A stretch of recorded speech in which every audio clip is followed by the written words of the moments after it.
നമസ്കാരം കൂട്ടുകാരെ. പരീക്ഷയൊക്കെ എടുത്തു അല്ലേ? കുറച്ച് ടെൻഷനൊക്കെ ഉണ്ടാവും. സാരമില്ല, പേടിക്കുകയേ വേണ്ട. നമുക്ക് ഫിസിക്സിലെ ഏറ്റവും എളുപ്പത്തിൽ മാർക്ക് വാങ്ങാൻ പറ്റുന്ന ഒരു ചാപ്റ്റർ പഠിച്ചാലോ? നമ്മുടെ ഒന്നാമത്തെ പാഠം വേവ്സ്, അതായത് തരംഗങ്ങൾ. ഈ ഒരു ക്ലാസ് നിങ്ങൾ ശ്രദ്ധിച്ച് കേട്ടാൽ മതി. ഈ ചാപ്റ്ററിൽ ഫുൾ മാർക്ക് നമുക്ക് ഉറപ്പിക്കാം. അപ്പോൾ തുടങ്ങിയാലോ? ഈ പാഠം മുഴുവനായിട്ട് മനസ്സിലാക്കാൻ നമ്മൾ ഈ ഒരു ഓർഡറിലാണ് മുന്നോട്ട് പോകുന്നത്. ഇതൊരു ഗെയിം പ്ലാൻ പോലെ കണ്ടാൽ മതി. ഓരോ ഭാഗവും നമുക്ക് സ്റ്റെപ്പ് ബൈ സ്റ്റെപ്പായി ഒരു സംശയവുമില്ലാതെ പഠിച്ചു പോകാം. ശരി, അപ്പോൾ നമുക്ക് തുടങ്ങാം.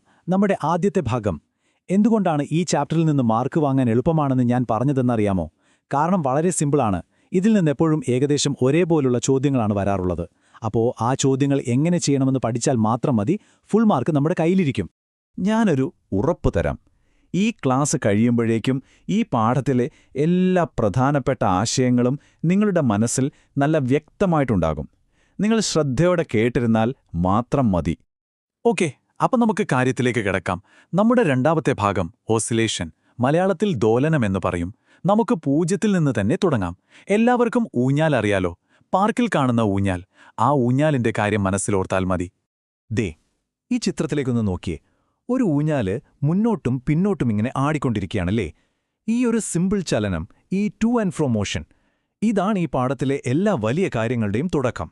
ബേസിക് ഐഡിയ ഇതാണ്. അപ്പോൾ എന്താണ് ഈ ദോലനം അഥവാ ഓസിലേഷൻ? വളരെ സിമ്പിൾ. ഒരു വസ്തു അതിൻ്റെ ഒരു നടുവിലുള്ള പോയിന്റിനെ ആധാരമാക്കി മുന്നോട്ടും പിന്നോട്ടും ചലിക്കുക.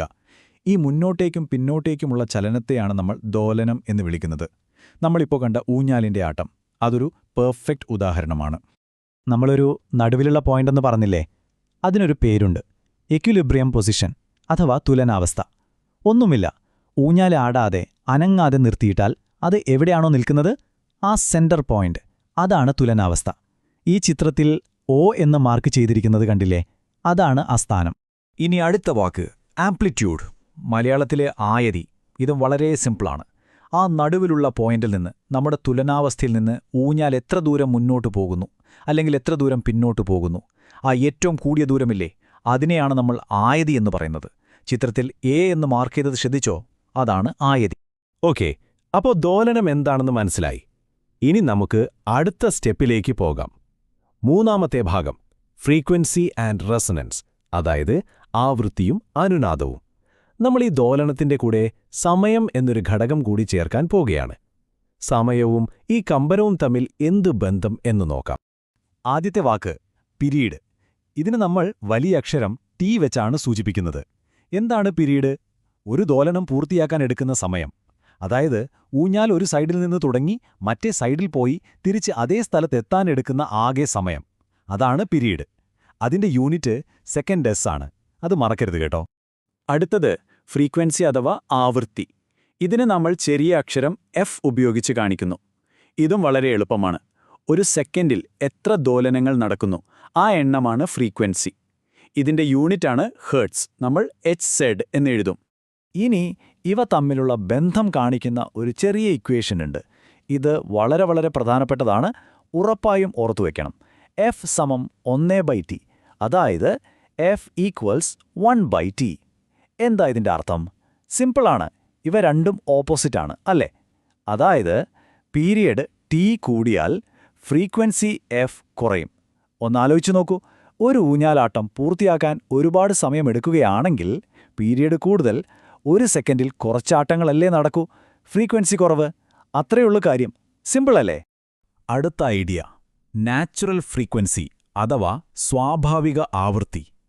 സിമ്പിളായി പറഞ്ഞാൽ ഓരോ വസ്തുവിനും അതിനിഷ്ടപ്പെട്ട ഒരു പ്രത്യേക സ്പീഡിൽ കമ്പനം ചെയ്യാനുള്ള കഴിവുണ്ട്. നമ്മളൊരു ഗിറ്റാറിന്റെ കമ്പിയിൽ വെറുതെ ഒന്ന് തട്ടിവിട്ടാൽ അത് അതിൻ്റേതായ ഒരു പ്രത്യേക താളത്തിലിങ്ങനെ വിറച്ചുകൊണ്ടിരിക്കില്ലേ? ആ ഫ്രീക്വൻസിയാണ് നമ്മളതിൻ്റെ നാച്ചുറൽ ഫ്രീക്വൻസി എന്ന് പറയുന്നത്. ഇപ്പോൾ ഇതിലെ ഏറ്റവും രസകരമായൊരു കാര്യം വരാൻ പോവുകയാണ്. നമ്മൾ ഒരു വസ്തുവിനെ പുറത്തുനിന്ന് ഒരു ഫോഴ്സ് കൊടുത്ത് കമ്പനം ചെയ്യാൻ ശ്രമിക്കുമ്പോൾ എന്ത് സംഭവിക്കും? നമുക്കീയൊരു പരീക്ഷണം നോക്കാം. ഈ പരീക്ഷണം ഒന്ന് ശ്രദ്ധിച്ചു നോക്കിക്കേ. ഇവിടെ പല നീളത്തിലുള്ള ഹാക്സോ ബ്ലേഡുകൾ വെച്ചിട്ടുണ്ട്. നമ്മൾ A എന്ന് പേരുള്ള ബ്ലേഡിനെ പിടിച്ചൊന്ന് വിറപ്പിക്കുമ്പോൾ എന്തുകൊണ്ടാണ് Aയുടെ അതേ നീളമുള്ള Cയും Eയും മാത്രം കിടന്ന് ശക്തിയായി വിറയ്ക്കുന്നത്? ബാക്കിയുള്ളവയ്ക്ക് വലിയ അനക്കമൊന്നുമില്ല.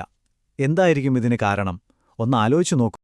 അതിൻ്റെ ഉത്തരമാണ് അനുനാദം അഥവാ റെസൊനൻസ്. ഒരേ നീളമുള്ള ബ്ലേഡുകൾക്ക് ഒരേ നാച്ചുറൽ ഫ്രീക്വൻസി ആയിരിക്കും. അപ്പോൾ നമ്മൾ എയെ ചലിപ്പിക്കുമ്പോൾ ഒരു ഫ്രീക്വൻസി ഉണ്ടാകുമല്ലോ. ആ ഫ്രീക്വൻസി സിയുടെയും ഇയുടെയും നാച്ചുറൽ ഫ്രീക്വൻസിയുമായിട്ട് കറക്റ്റായിട്ട് മാച്ചാകുന്നു. ഇങ്ങനെ രണ്ട് ഫ്രീക്വൻസിയും ഒന്നാകുമ്പോൾ ആ വസ്തു ഏറ്റവും ശക്തിയായി, അതായത് മാക്സിമം ആംപ്ലിറ്റ്യൂഡിൽ കമ്പനം ചെയ്യും. ഊഞ്ഞാലാടുന്ന ഒരാളെ നമ്മൾ ശരിയായ സമയത്ത് തള്ളിവിട്ടാൽ ഊഞ്ഞാൽ കൂടുതൽ ഉയരത്തിൽ പോകുന്നത് പോലെ തന്നെ. ഈ ആശയം പരീക്ഷയ്ക്ക് വളരെ പ്രധാനപ്പെട്ടതാണ്. ഓക്കെ, അപ്പോൾ വസ്തുക്കൾക്ക് കമ്പനം ചെയ്യാൻ പറ്റുമെന്ന് നമ്മൾ പഠിച്ചു. പക്ഷേ ഒരു സ്ഥലത്തുണ്ടാകുന്ന ശബ്ദം എങ്ങനെയാണ് നമ്മുടെ ചെവിയിലെത്തുന്നത്? നമുക്കതൊന്ന് സങ്കല്പിച്ചു നോക്കാം. ഈ കമ്പനങ്ങൾ ഒരിടത്തു നിന്ന് മറ്റൊരിടത്തേക്ക് പോകുന്നത് തരംഗങ്ങൾ അഥവാ വേവ്സ് ആയിട്ടാണ്. ഒരു സ്ലിങ്കി സ്പ്രിംഗ് ഉണ്ടെങ്കിൽ നമുക്കിത് എളുപ്പത്തിൽ കാണാൻ പറ്റും. രണ്ട് തരത്തിലുള്ള തരംഗങ്ങളുണ്ട്. ഒന്നാമത്തത് സ്പ്രിങ്ങിനെ മുന്നോട്ടും പിന്നോട്ടും തള്ളുമ്പോൾ ഉണ്ടാകുന്നത്.